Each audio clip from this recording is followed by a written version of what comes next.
You ever have that feeling, that constant nagging pressure to be busy? That feeling that every spare second has to be filled up with something?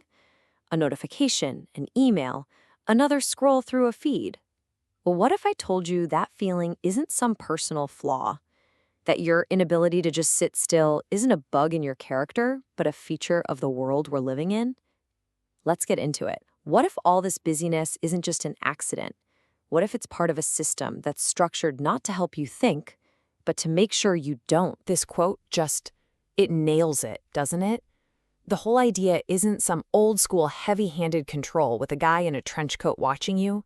No, it's so much more subtle than that. The most genius form of control doesn't need to chain you up. It just needs to give you an endless to-do list, an infinite feed, anything to keep you so occupied that you never get a quiet moment to ask, wait a second, what's actually going on here? So for Act 1, let's talk about something we all know intimately: speed. That feeling that the world is moving at 1,000 miles an hour. Why does everything feel so fast? And more importantly, why do we feel like we absolutely have to keep up? No, really, just think about it for a second. When's the last time you just sat there in actual silence? No phone, no podcast, no plan. For most of us, that's kind of terrifying. It feels unproductive, like you're wasting precious time. But what if that feeling of discomfort, that urge to fill the void, is the whole point? What if that silence is a doorway to something we're being trained, very carefully, to run away from? So what's happening in your brain when that silence feels so loud? Well, there's some serious science to it. Turns out our brains are running on some pretty old software, a reward system built for survival. But modern digital platforms have figured out how to hijack it. Every like, every little red dot, every notification, it's a tiny little hit of a chemical called dopamine. This isn't about you having a lack of willpower. This is your own brain chemistry being played like a fiddle. And here's the playbook for how they do it. It's a simple 4-step trap, and it's brutally effective. It starts with a desire, a little anticipation of reward. That makes you seek it out. You pick up your phone. And then, just like a slot machine, it doesn't pay out every time. But when it does, bam, a notification, a reward. That little dopamine hit reinforces the whole loop, making you want to pull the lever again and again.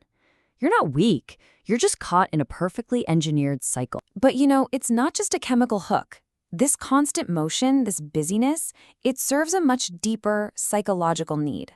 It's a defense mechanism. Because what happens when we stop running? In those quiet moments, all the stuff we've been pushing down starts to bubble up. Our fears, our regrets, those big, scary questions about life. Busyness, in that sense, is the perfect sedative. Okay, so if our busyness is a sedative, you have to ask, who's writing the prescription? This is when we zoom out from a personal feeling to a massive economic system. It's time to meet the architects of our attention. And here is the pivot, the single most important thing to understand. That dopamine loop, the discomfort with silence, the endless stream of notifications, none of it is a happy accident. It is the solid gold foundation of one of the most profitable business models in human history. Your attention isn't just something that wanders off. It's a natural resource that is being mined and sold. There's a name for this system: surveillance capitalism. It works by taking every single thing you do, your clicks, your scrolls, even the half a second you pause in a photo, and treating it as free raw material. It's called behavioral surplus. All that data is then fed into these massive prediction engines that create products guessing what you'll do next. And those predictions, they get sold to the highest bidder. In this economy, you're not the customer. You're the product being sold. And look, this isn't just one person's fringe theory. There's a whole chorus of thinkers who've been sounding the alarm on this for years. You've got Shoshana Zuboff, of course, but then there's Byung-Chul Han talking about how we now exploit ourselves. You've got Nicholas Carr, who argues the internet is literally rewiring our brains for shallow thinking. This even goes way back to the Frankfurt School and their idea of a culture industry designed to pacify us. Different names, different angles, same terrifying conclusion. Our attention is being systematically engineered. And the engineering is getting wild. This goes way beyond simple surveys now. We're talking about neuromarketing. Companies are literally using medical-grade technology, brain scans with fMRIs, EEGs, eye tracking, to see how your brain reacts to their ads subconsciously. There's a famous story about Frito-Lay using this tech to discover that people's brains had a subconscious negative reaction to shiny potato chip bags. So they made the bags matte. The goal is to find your buy button before you're even aware you have one. As futuristic as all this sounds, the core idea is actually 100 years old. A guy named Edward Bernays, who's basically the father of modern PR, wrote this all the way back in 1928.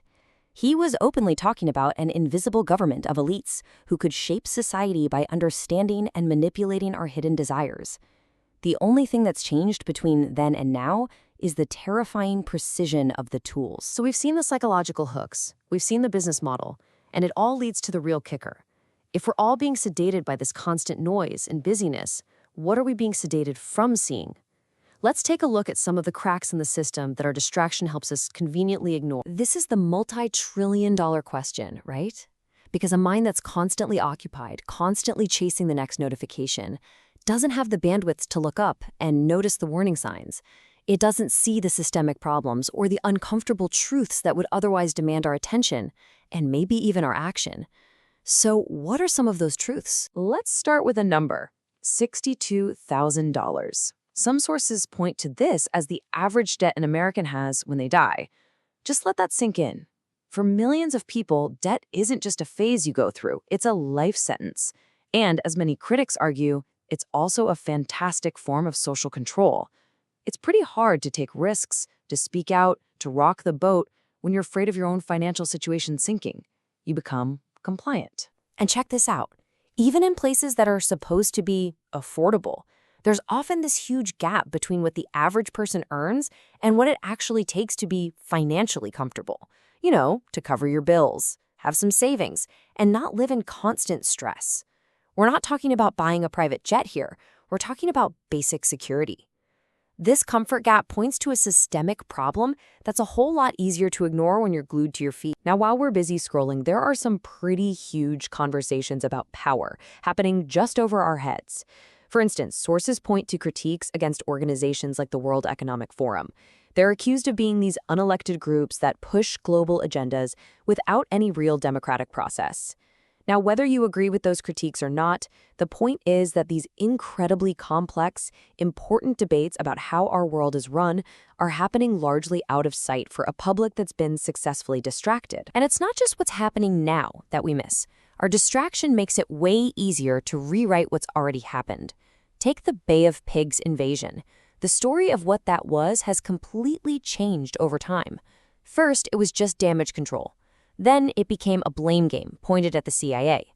Then that morphed into this popular myth about Kennedy's betrayal. And now it's often spun as a positive learning experience for the president.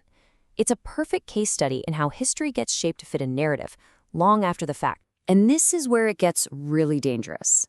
Our collective distraction creates a space where convenient stories can take root, whether they're true or not. When a lie helps the people in charge, it can get a rebrand. It's not a lie anymore. It's strategy. And truth itself becomes negotiable when nobody has the attention span left to do the fact-checking. Okay, I know, that's a lot, and it paints a pretty bleak picture. We're neurologically hooked, we're economically targeted, and we're being distracted from some pretty huge problems. But this last act, it's not about despair. It's about awareness. It's about how we can start to break the spell. If we boil this whole thing down, this is the unspoken deal. On the surface, the system just wants your mind to be busy, distracted, always on. But what's the real function of that? According to the sources we've looked at, it's to make sure your mind is structured in a way that doesn't just stop you from thinking. It makes it so you can't think. It's a design for non-thinking. So if the entire system is designed to stop you from reflecting, then the simple act of choosing to reflect becomes an act of rebellion. Just being aware of these things, the dopamine loop, the business model, why you're being kept so busy, that's the first and most powerful step. It's like taking one step back from the machine just to see all the gears turning. And that's really what it comes down to. Just seeing the game. Recognizing the architecture of control that has been quietly built around our attention. Because once you see it, once you really see it, you can't unsee it. And that's the moment you start to take your own mind back. So I'm going to leave you with a mission. The next time you feel that twitch, that automatic reach for your phone to fill a silent moment, you're in line for coffee, you're at a red light, just for a second, pause and ask yourself one simple question. What might come up if I just let this moment be quiet? What am I running from? What am I being sedated from? The answer, whatever it is, might just be the start of everything.